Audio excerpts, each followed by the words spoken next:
Hey guys, it's Wednesday, April 5th, and today's going to be Navy SEALs Day. 20 minutes. I'm feeling a little off today.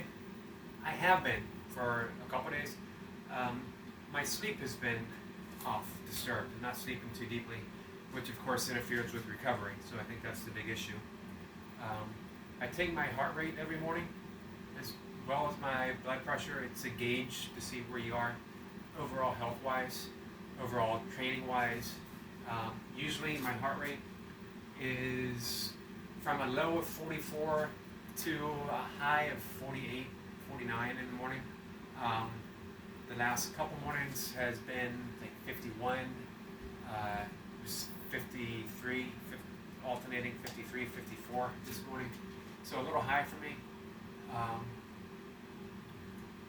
Blood pressure was good. It was 108 over, or 106 over 64. But those are still signs that I'm a little, I don't want to say overtrained, but overexerted maybe. Normally, sleep, meditation, yoga, breath work keeps me recovering pretty well. If something's a little out of sync, then I just do a little more time of meditation. I try to get to bed 20 minutes earlier, half an hour earlier.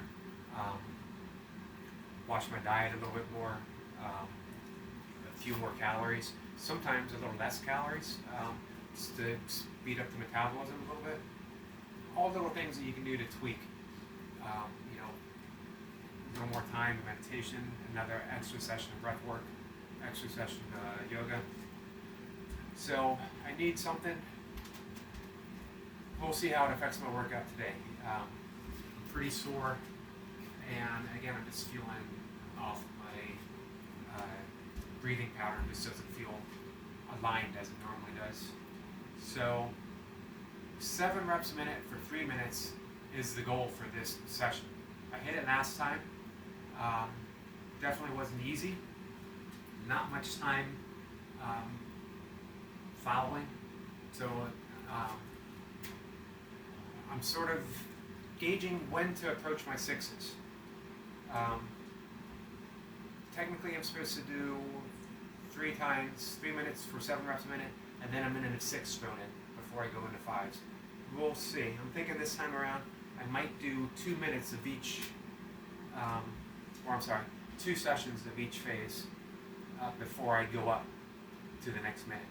So that means this would be another 3 minutes of 7 reps and then straight into 5s. We'll see. I'll see how it goes. I at least want to assess when I hit that 3 minute mark if I think I could get 6 reps.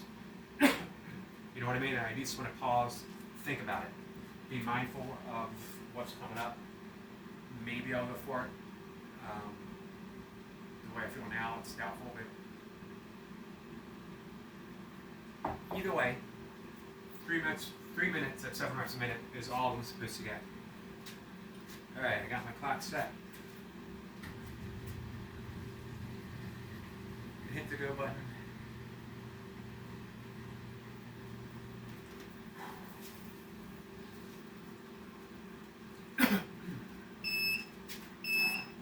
Clear on the head.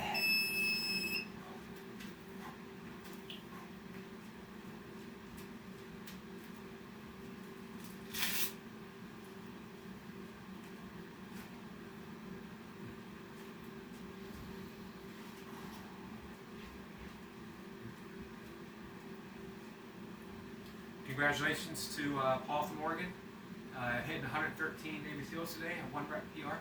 I believe a 1 rep, it might be 2 reps. I'll have to double check with him. His 6s look smooth, like he had all the time in the world between each rep. That amazes me.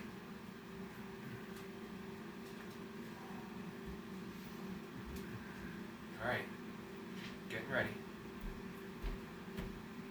Here we go.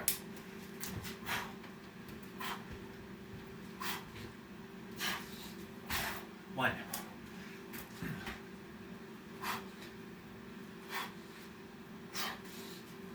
2.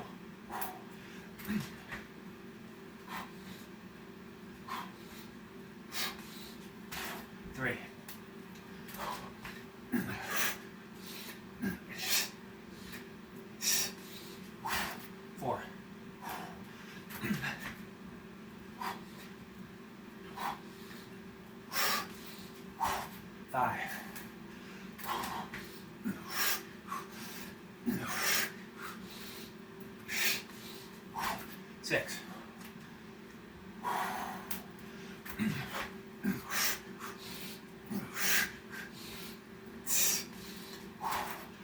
7.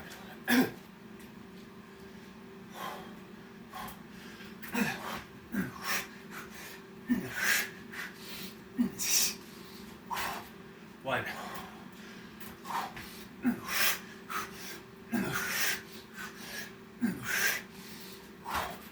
2.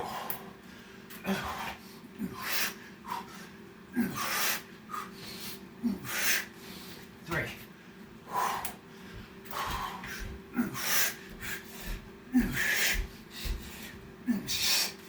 4.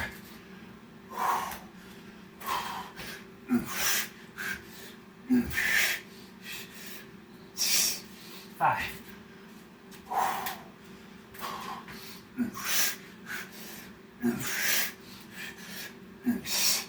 6.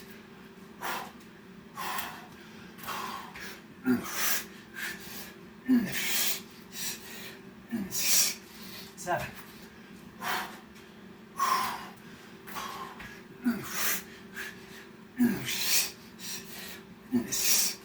1.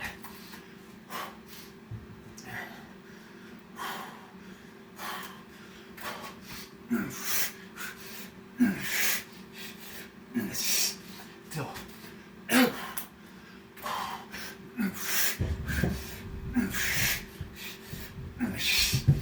3.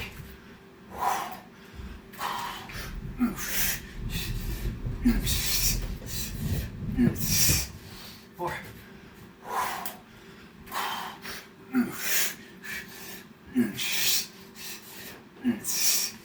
5.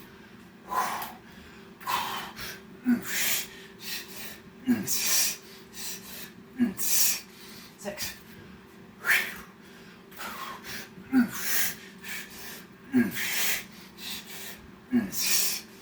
7.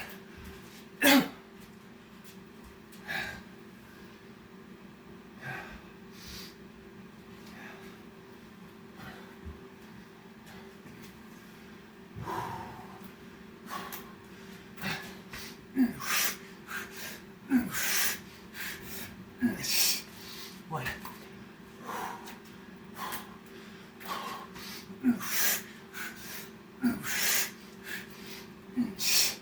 2.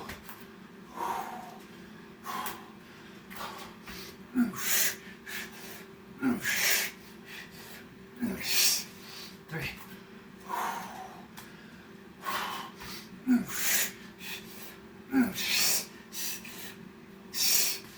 4.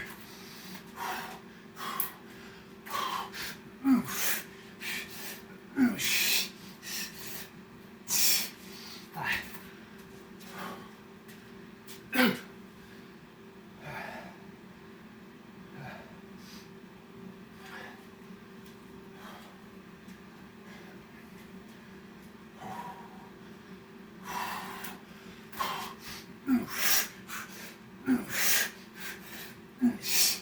1.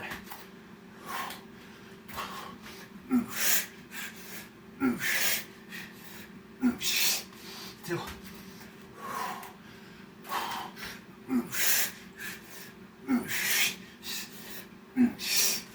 3.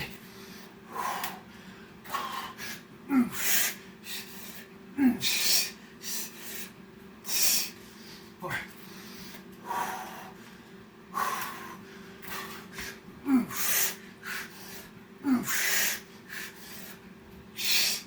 5.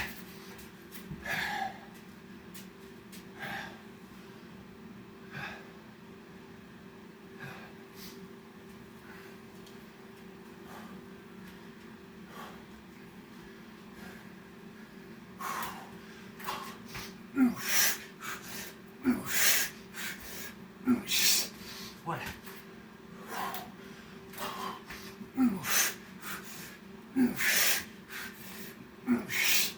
2.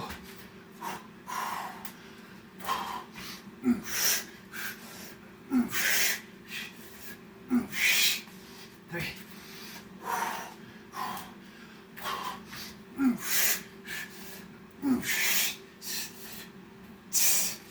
4.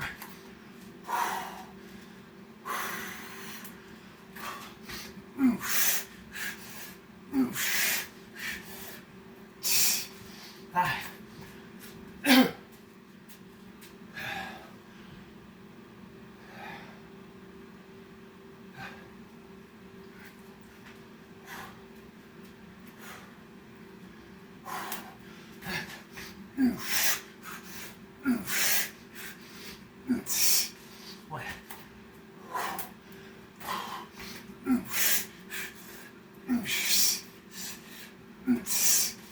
Two.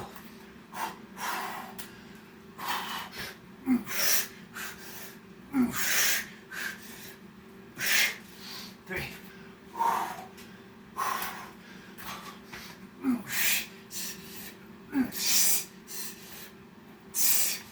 Four.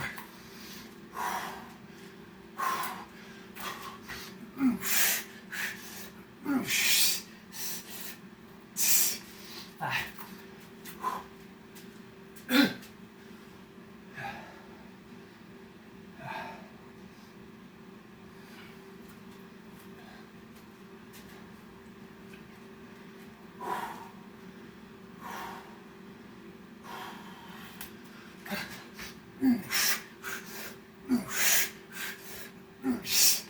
One.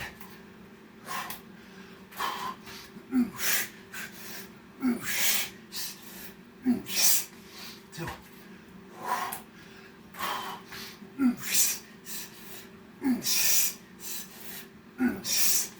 Three.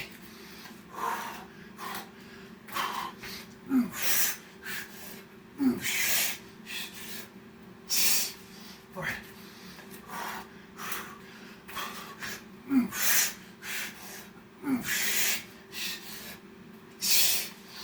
Five.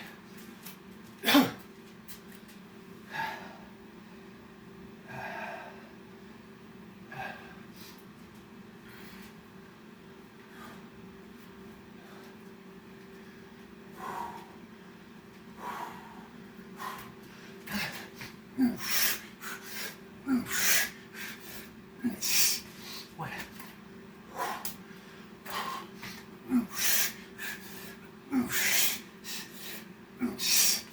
Two.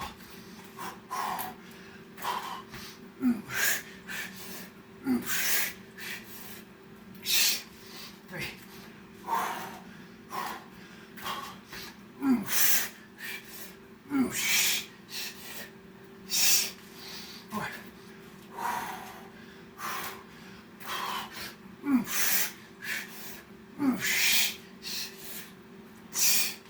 Five.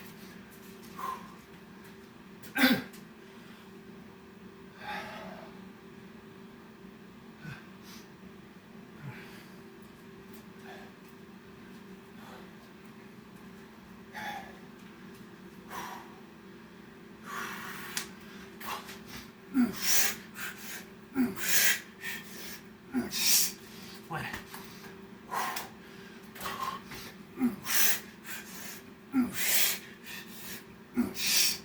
Two.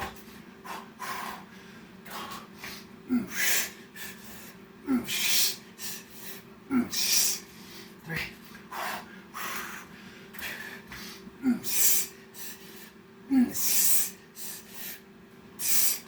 Four.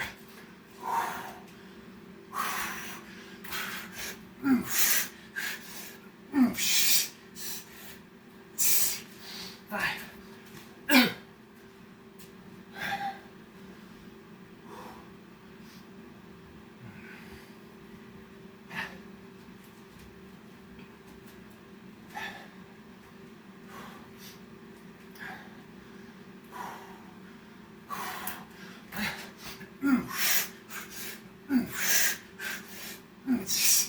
One.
Three.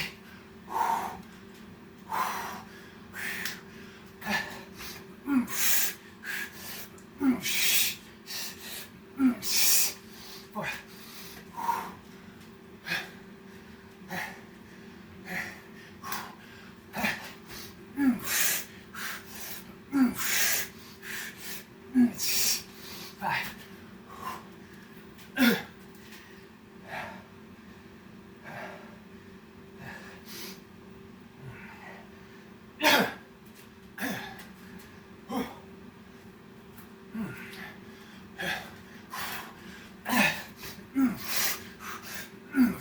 Five.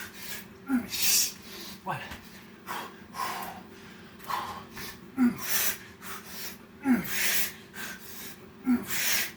Two.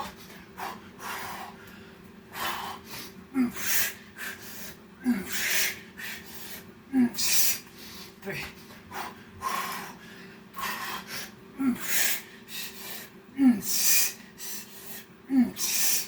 Four.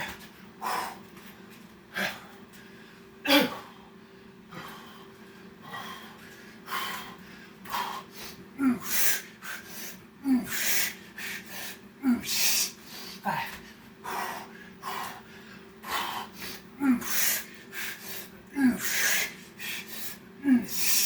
Six.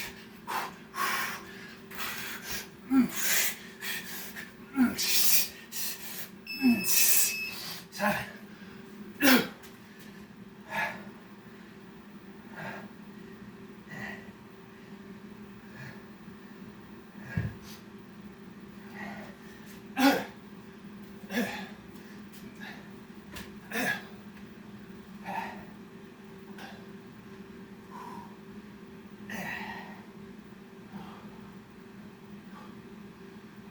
One away.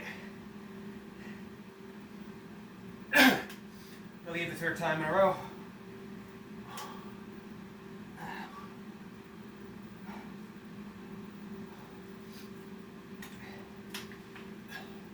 That was tough.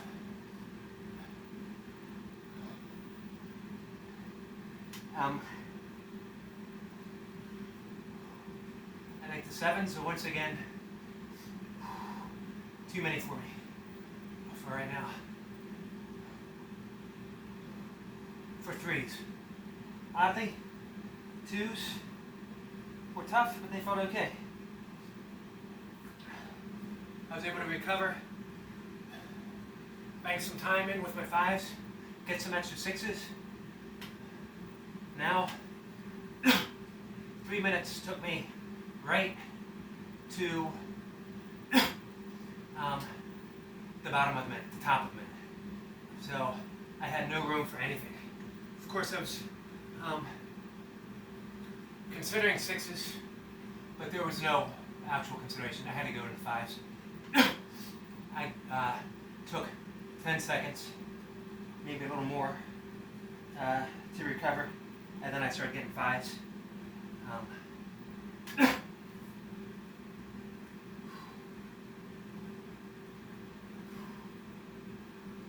So I need to reassess what I want to do this training book. This is my third session in, and I don't know as I see it progressing strongly with those sevens.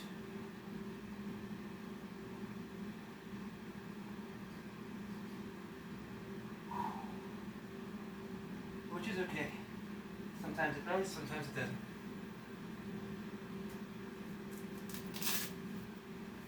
I keep considering, towards the end,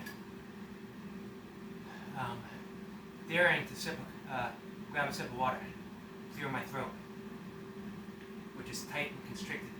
I got the double whammy of allergies this time of the year.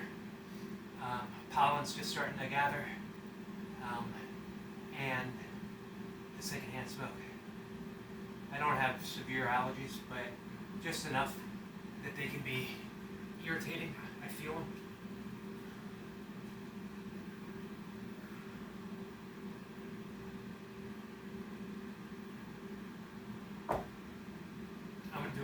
easy weighted pull-ups today. 10 pounds. Just 3 down.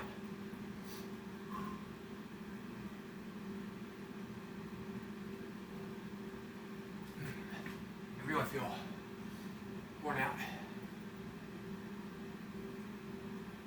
Oddly, I gained weight.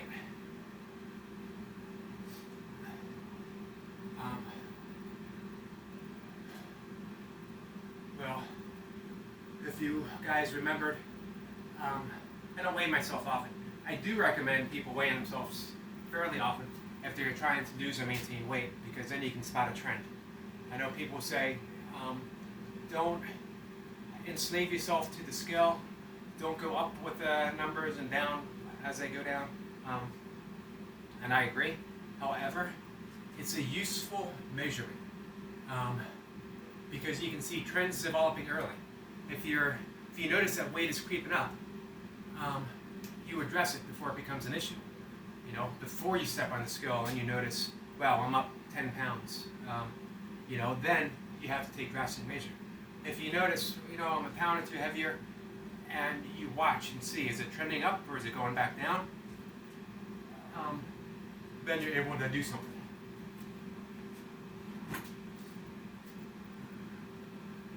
All right, let's see what I got here.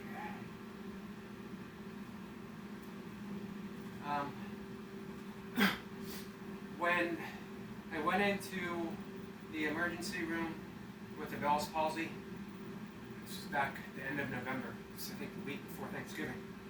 It doesn't seem that long ago, but wow. Time flies when the left side of your face is no longer paralyzed. I was weighed in, and I was at a good weight for me. And I don't know why. I weighed myself yesterday. I felt heavier, if that makes sense. You got to fuel for how your body is. I felt heavier. I thought I looked heavier, not as sharp. Normally the sun hits just right coming in the window, and I'm putting on my shirt, and I notice just a hint of abs. That's a good day. But I hadn't seen a hint of abs for a while, so I stepped on the scale, and I was 8 to 9 pounds heavier than I was in November for no apparent reason. I'm not eating more, and I'm actually getting more in. I've added in the sunrise walk. I have 2 sessions of yoga a day. I got my burpee session. I got my run and walk in the afternoon. I do another short walk after dinner, very short. There's an Ayurvedic principle. Walking after one of your largest meals, or both meals, and it stabilizes the blood sugar, which is good. Even if you don't have issues with your blood sugar, you still want to stabilize it fairly quickly. You don't want that drastic. Insulin's going to go up, insulin's going to go down. That's what it's supposed to do, but you don't want a drastic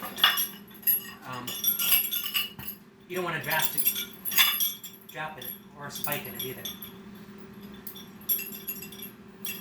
But for some reason, I put on just a little bit of weight.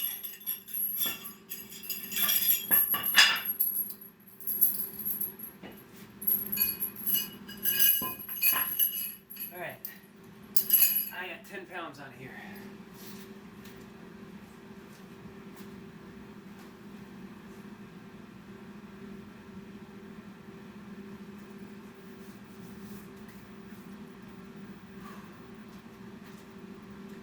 Easy 3 down. I got presses to do as well.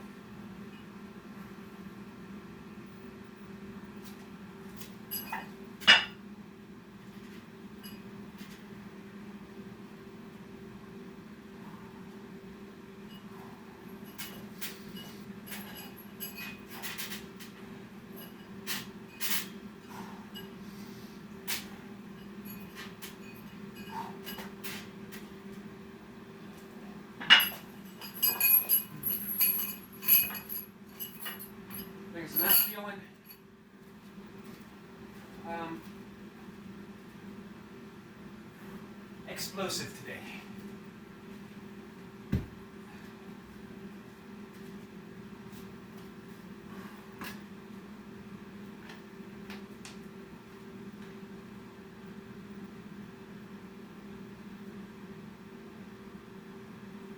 Not sure why.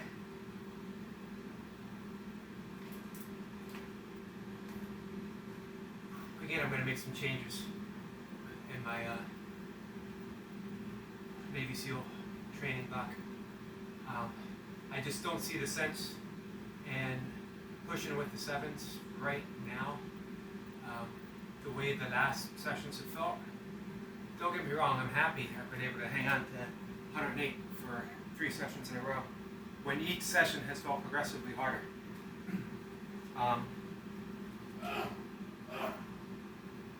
We'll see. Maybe drop back down to 1 and fill the gaps in with 6s again.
Amazing how different a rep feels when you get tight.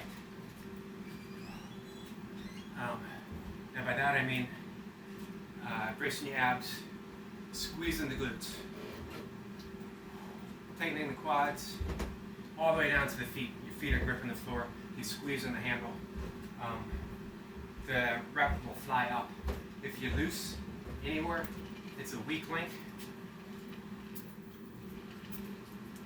And your press will reflect that.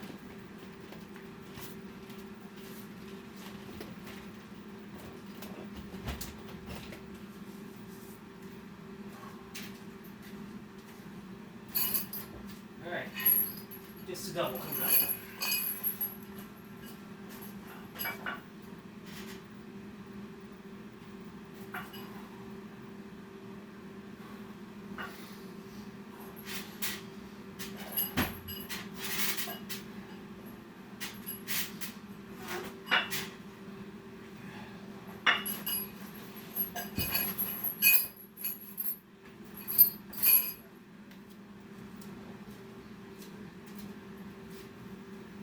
Set of presses.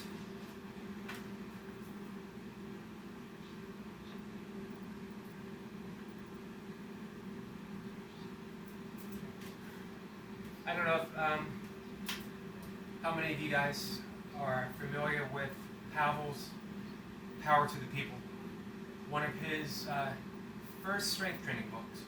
I believe his first 2 books were about stretching, joint mobility, and then he had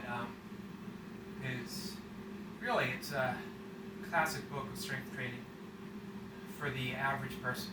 For the investment of a 310-pound barbell set, you have everything you need. 2 exercises, although he does throw a nod to the bro lifters that they can do a couple sets of curls for their biceps. It's side press and deadlifts. 2 sets, that's all. 5 days a week. And he has it's a linear progression, and then you drop back down, recalibrate your percentage, and you start over again. 2 sets of 5, not a whole lot of volume, so you can do it every day. Doesn't really affect recovery. It was great to follow some of the time when I was ultra running, when I just couldn't take too much volume because of the amount of running that I was doing. And I'm thinking of adding it in for my presses. Alternating presses one day, one day, and then on my every other Navy SEALs day, keeping in my dips. I got my bar. I don't have a ton of plates any longer. But I think I have some 25s. I would start off really easy, just the bar. And so it would take me a lot to progress up to 100 pounds. I have at least maybe 120 pounds of weights. Last set of presses.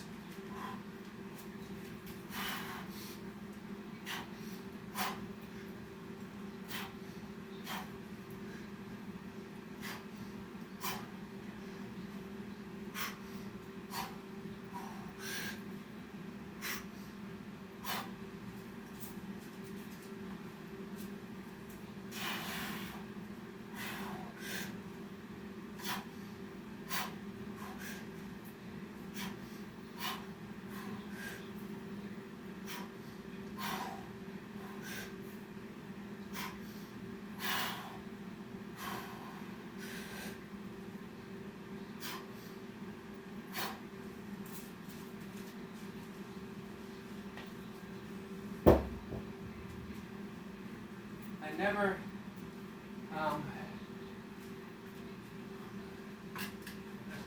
explored much.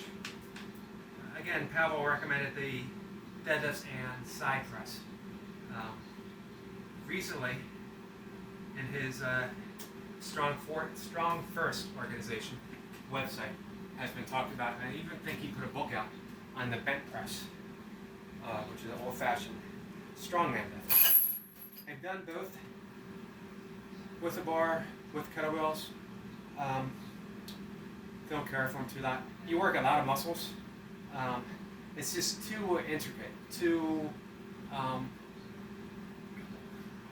got to be very mindful of technique. One thing wrong, and your whole body's out of whack. It just didn't seem worth it to me. I like the military press. Either from the rack or you clean it. I don't have a rack any longer, so I'd have to clean. It's just a strong movement. One rep.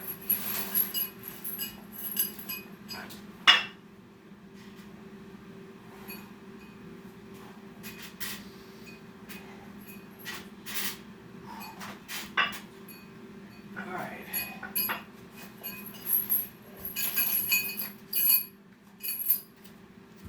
I'm actually feeling a little better after my pull-ups. So I think what I'm going to do, add just a little more volume in and see, I'm not sure I can, I'll get lots of rest, if I can work back up 1 to 3. So last up was 1, I'll do another set of 1.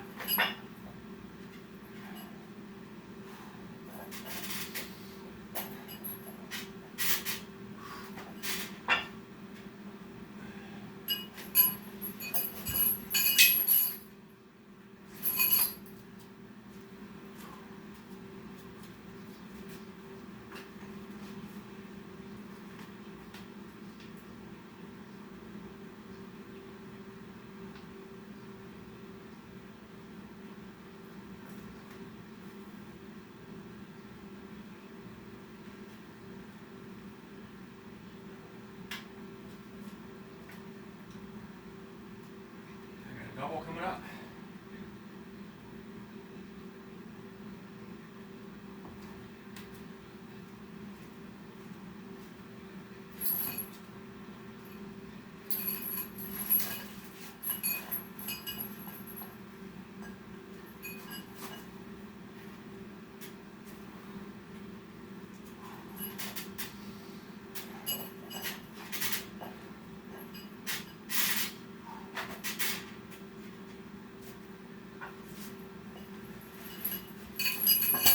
Back to triple.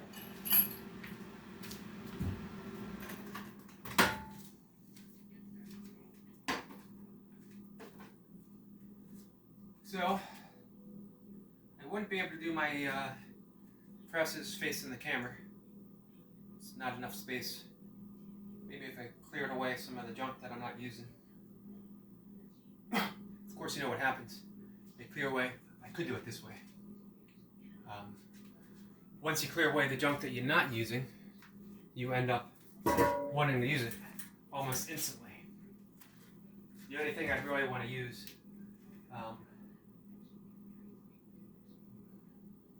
my parallel bars, maybe. Get in some L-sits.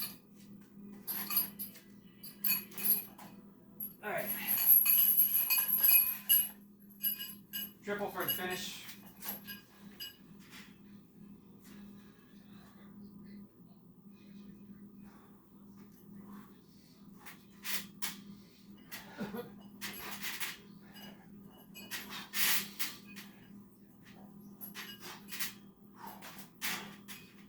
Alright. I feel like I salvaged a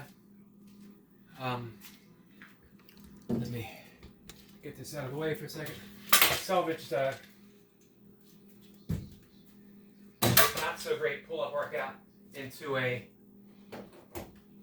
okay pull-up workout. Sometimes you can't do much, but if you can do a little thing,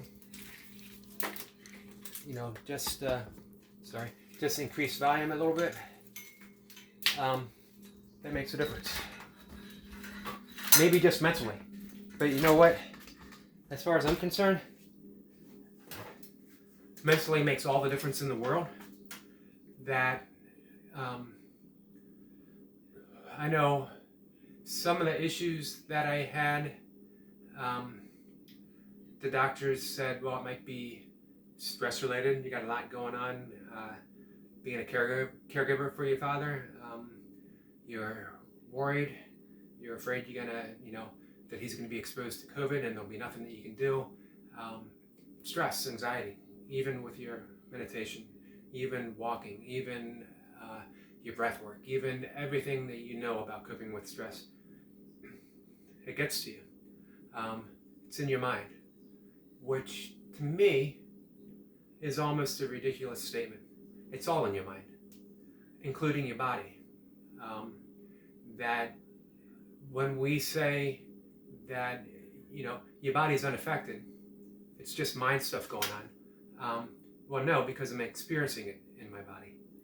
So there's no separation. There's no point where you can say that it's just your mind and not your body, or it's your body but your mind remains unaffected. We've talked about this before. It's a seamless expression, and we can continue even farther. When I teach meditation, in the opening discussion, I talk about layers of the environment, that we have sheath, S-H-E-A-T-H, am I pronouncing that or spelling that right?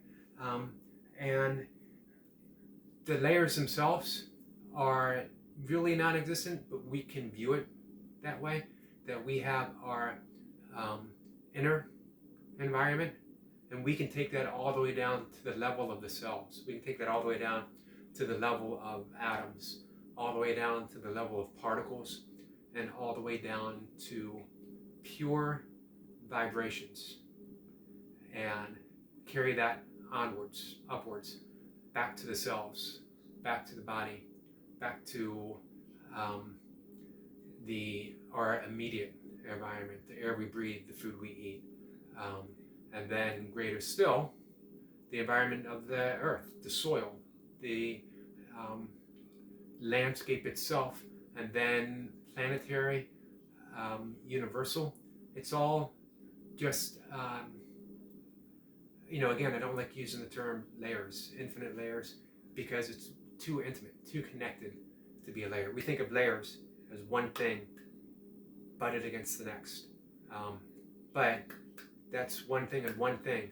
And really, it's entwined. It's too much. It's too one thing being expressed as one thing in the appearance of another. if that makes sense.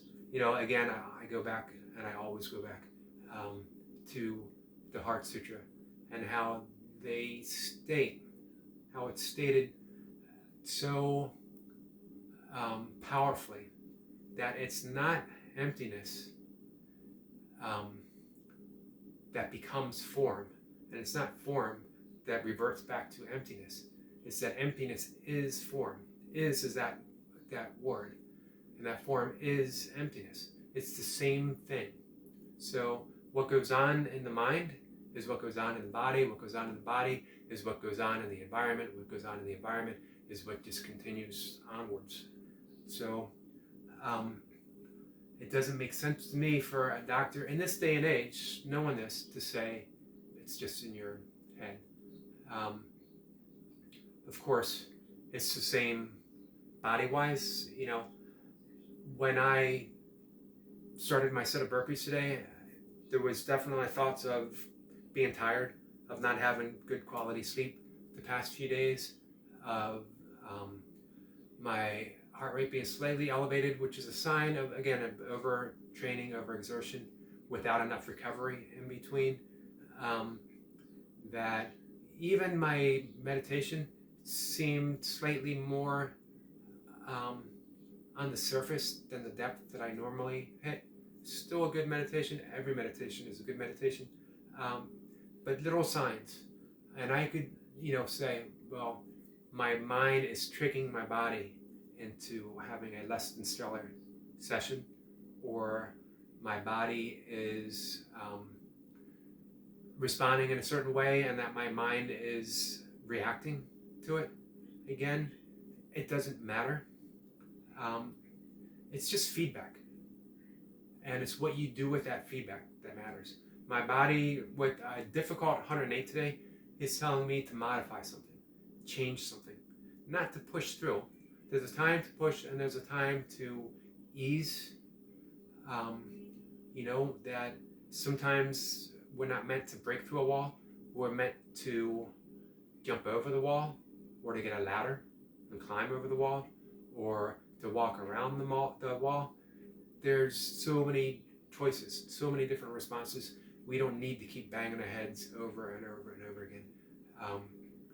We just need to evaluate, respond accordingly, reevaluate, respond accordingly again, feel our way through life. It's not meant to be a struggle. It's a weird thing to say, because we certainly do struggle. We certainly do struggle through our burpees. We struggle through our squats and our pull-ups and our dips. But it's not so much a struggle in the sense that we're making ourselves do it. There's a lot of joy found in pushing ourselves through these obstacles and in finding a way around the obstacles and jumping over the obstacles. That's not the struggle I'm talking about. I'm talking about that struggle of showing up every day, that struggle of not being able to, the true struggle is not being able to find joy in what we're doing. And if you're not finding some degree, some depth of joy in your workouts and what you're doing, then possibly reevaluate. If you look, I gave a shout out to Paul from Oregon and his PR.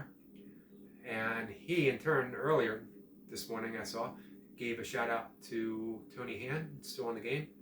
And hopefully I'll remember to tag these guys. No one optimizes pushing hard, struggling, than still in the game, than Tony. But if you look, there is not just determination, not just that I'm going to get through this no matter what. There is an intense amount of joy in being able to do what he does and be able to push that way. If you look at Paul after he finishes his session, it's not just the relief of being over and being finished. There is a true look, feeling, expression of joy, of what he did. He's still elevated. He's still riding that high. His body is pumping out all kinds of feel-good chemicals that's keeping everything elevated at that height. It's the same with all of these guys, that the struggle is the joy. Joy is the struggle. But it's a different type of struggle because it's embraced, because it's not that mental hitting something over and over and over again. You know, you hit, you bounce, and you respond. That's how you get through life, optimally, hopefully. And then I guess I'll leave things off by saying that I hope anyone who ever tunes into this experiences that joy, that you have that joy in life, and it is possible no matter what. I've mentioned before my experiences with depression, experiences with some anxiety, and I can say honestly that it doesn't affect the quality of love, joy, happiness that I have in my life, because all of that embraces those things that happen within my life. That's the true expression of who I am, that joy, that bliss, that happiness. And when depression enters, you know, let's go back to Rumi's guest house. It's that guest house that's welcoming, that's loving, that embraces. That's who we are in reality. And when depression and our suffering and our sorrow, when that enters the guest house, it's not denied, it's not pushed out the door, it's embraced. It's there for however long it's there. And like all guests, we care for it, we take care of its needs, its wants, its desires, and when it's ready, we let it go. All right, guys, I'll let it go with that. I talked a little longer than I should have, as usual. I'll see you guys tomorrow. Okay, bye.